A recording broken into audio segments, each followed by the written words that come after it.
తీసుకొని వచ్చిన మా ఆడబిడ్డలకు ప్రత్యేకమైనటువంటి వందనాలు.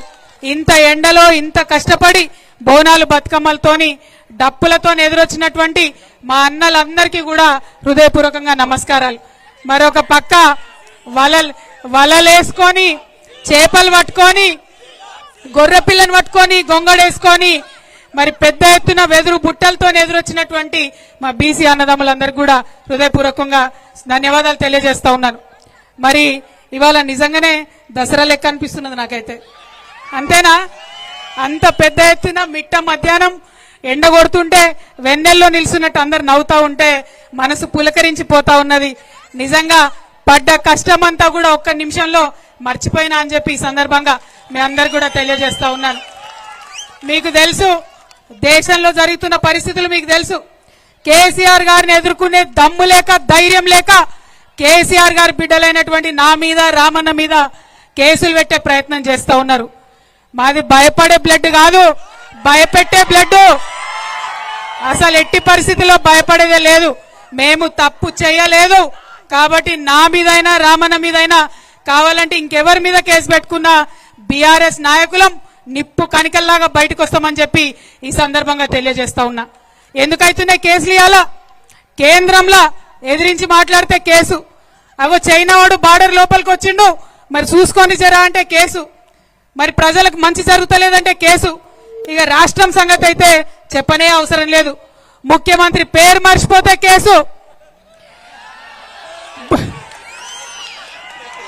భూమి ఇవ్వకపోతే కేసు, రైతు భూమి ఇవ్వకపోతే కేసు, ఫేస్బుక్ లో మా అన్నదమ్ములు ఒక చిన్న పోస్ట్ పెడితే కేసు, ట్విట్టర్ లో మా ప్రొఫెసర్ లేదన్న అభిప్రాయం చెప్తే కేసు, ఇన్స్టాగ్రామ్ లో మా అక్క చెల్లెలేదన్న చిన్న వీడియో పెడితే కేసు. అంటే గింత భయం ఎందుకు? నిజాన్ని ఫేస్ చేయలేరా? మేం లేమా 10 ఏళ్ళ అధికారంలో? ప్రజలు మమ్మల్ని అనలేదా మాటలు? భరించినాం. ఎందుకంటే బరువు ఎత్తుకున్నాడు, బాధ్యత ఉన్నాడు, 10 మందికి పని చేయాల్సినోడు ఓపికతో ఉండాలి. ప్రజలకు కష్టాలు వస్తాయి, వాళ్ళకి ఇబ్బంది అవుతుంది. ఇబ్బంది అయితే నువ్వు పరిష్కారం చేస్తావనే నీకు నాయకత్వం ఇస్తారు, ఉట్టిగానే ఇయ్యరు, టైంపాస్కి ఇయ్యరు. మరి ఆ విషయం మర్చిపోయి ఇవాళ కేంద్రంలో గాని రాష్ట్రంలో గాని ఎదురు మాట్లాడితే కేసులు పెట్టేటటువంటి పరిస్థితి ఉంది. అందుకే చెప్తా ఉన్నా, ఈ కేసులు మమ్మల్ని భయపెట్టలేవు. ప్రజల నుండి వచ్చిన వాళ్ళం, ఉద్యమం చేసి తెలంగాణ రాష్ట్రం సాధించుకొని తీసుకొచ్చినటువంటి గులాబీ పార్టీ వాళ్ళం. ఖచ్చితంగా గట్టిగా నిలబడతాం, ప్రజల పక్షాన ఉంటామని ఈ సందర్భంగా తెలియజేస్తా ఉన్నా. మరి ఇక్కడ మా ఆడపిల్లలు చాలా మంది వచ్చినారు, డిగ్రీ చదువుకున్న పిల్లలు చాలా మంది వచ్చినారు. వాళ్ళందరూ నేను అడుగుతా ఉన్నా, మీకు స్కూటీలు వచ్చినాయా? చిన్న వచ్చినాయా బిడ్డ? ఆ కెమెరా వాళ్ళు అసలు చూపిరు, మా వాళ్ళు చెప్తున్నారు స్కూటీలు రాలేదట. ముఖ్యమంత్రికి పోయేదాకా తెలవాలి ఈ సంగతి, స్కూటీలు రాలేదట. మా అక్క చెల్లెలు ఉన్నారు, ఎవరికన్నా తులం బంగారం వచ్చిందా? తులం బంగారం వచ్చిందా? ఎవరికైనా 2500 వచ్చినాయా? महालक्ष्मी स्कीम వచ్చిందా? ఏమీ లేదు.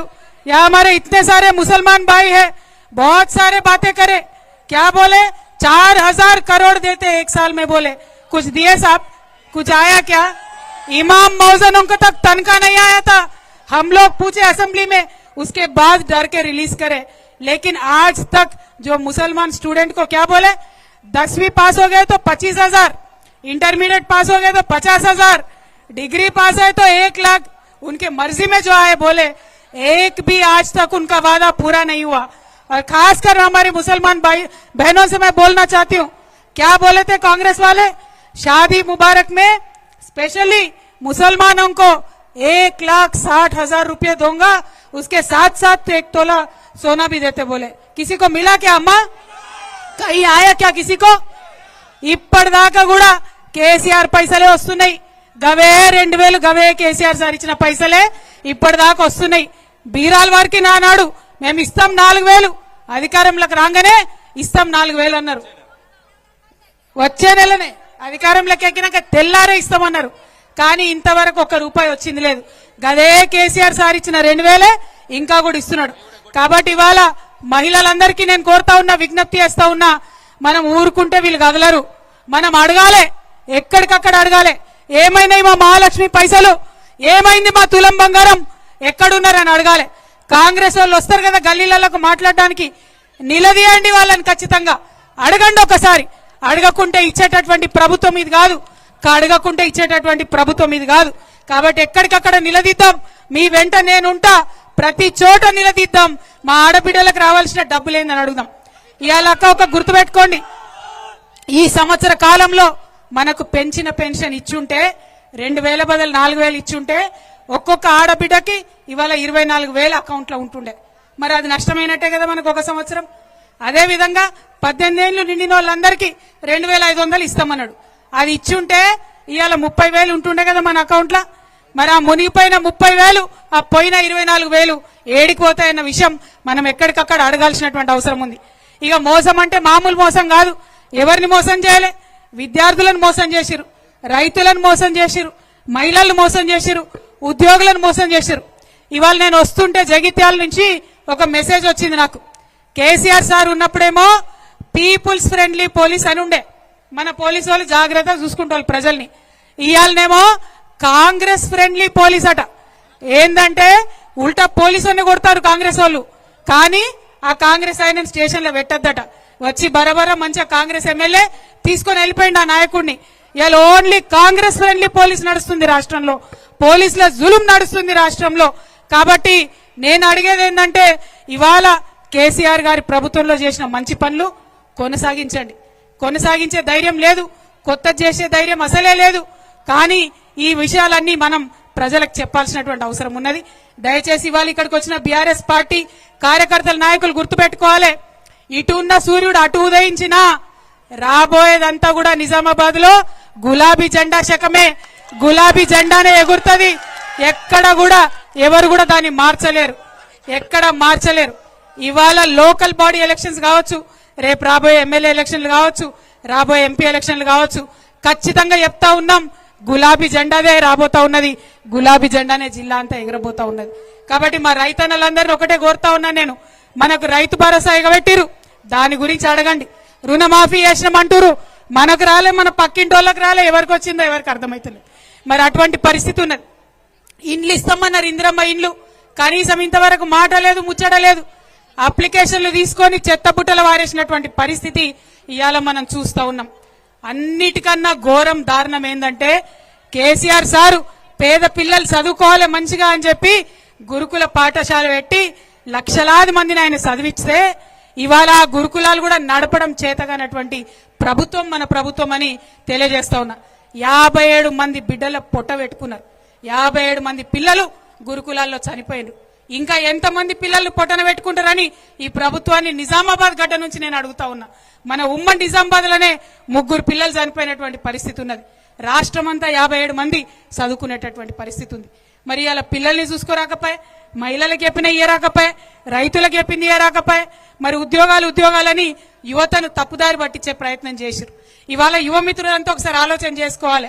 ఉద్యోగాలు ఇచ్చినా అని చెప్తున్నాడు, సంవత్సరంలో 2 లక్షల ఉద్యోగాలు ఇస్తా అని చెప్పారు.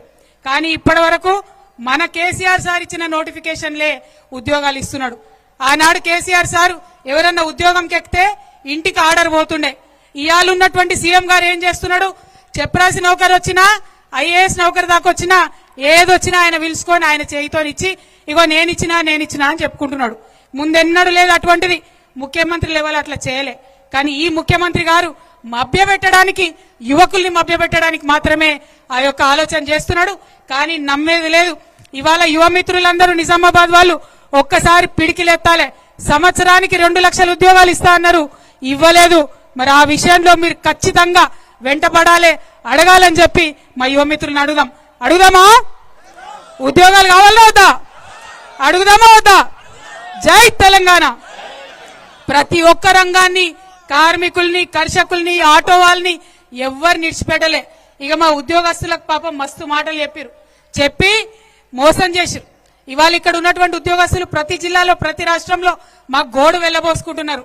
అక్క కేసీఆర్ సార్ ఉన్నప్పుడు 2 సార్లు పిఆర్సీ ఇచ్చిరు, 40% జీతాలు పెంచిరు. ఈయన వచ్చినాక 5 డిఏలలో 1 డిఏ మాత్రం ఇచ్చిండు, అది కూడా 17 కిస్తీలు ఇచ్చిండు అని చెప్పి.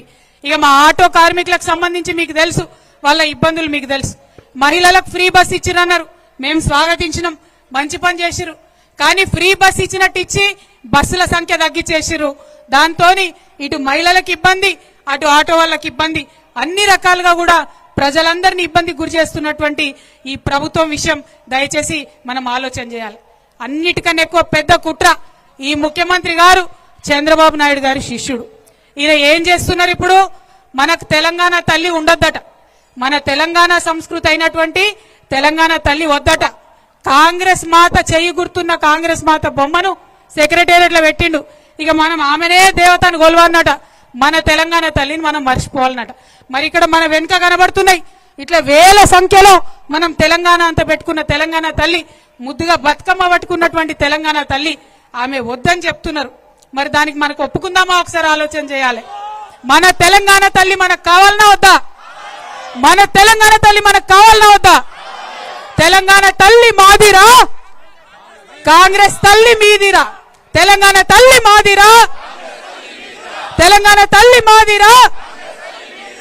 మరి మన సంస్కృతి మీద, మన పొట్ట మీద, ప్రతి ఒక్క అంశం మీద దాడి చేస్తున్నటువంటి కాంగ్రెస్ సర్కార్ని ఖచ్చితంగా ఎదిరిద్దాం. ఎన్ని కేసులు పెట్టినా, ఎన్ని నిర్బంధాలు చేసినా భయపడేదే లేదు. నిజామాబాద్ జిల్లా అంటే బీఆర్ఎస్ కు అడ్డా. ఆనాడు తెలంగాణలో కూడా మొట్టమొదట జెడ్పీ చైర్పర్సన్ గెలిపించినటువంటి జిల్లా, అనేక మంది ప్రజాప్రతినిధులను గెలిపించినటువంటి జిల్లా. మళ్ళొకసారి నిజామాబాద్ పవర్ అక్కడ సీఎం గారికి రుచి చూపిద్దాం. ఖచ్చితంగా ఆయన వాగ్దానం చేసినటువంటి అంశాలన్నీ కూడా సాధించుకుంటామని మీకు తెలియజేస్తూ, మీ అందరి దగ్గర కూడా ఇంత అపురూపమైనటువంటి స్వాగతం ఇచ్చినటువంటి ప్రతి ఒక్కరికి హృదయపూర్వకంగా నా నమస్కారాలు తెలియజేస్తూ, ముఖ్యంగా మా ఆడబిడ్డలకు మళ్ళొకసారి హృదయపూర్వకంగా ధన్యవాదాలు తెలియజేస్తూ సెలవు తీసుకుంటున్నాను. జై తెలంగాణ, జై తెలంగాణ. ఇగో జై తెలంగాణ అన్నప్పుడు చెయ్యెత్తనోళ్ళని ఏమంటారే? జై తెలంగాణ, జై కేసీఆర్, జై బీఆర్ఎస్, జై తెలంగాణ. కేసీఆర్ గారి నాయకత్వం, కవితక్క నాయకత్వం, కేసీఆర్ గారి నాయకత్వం, కవితక్క గారి నాయకత్వం, కవితక్క గారి నాయకత్వం. జై తెలంగాణ.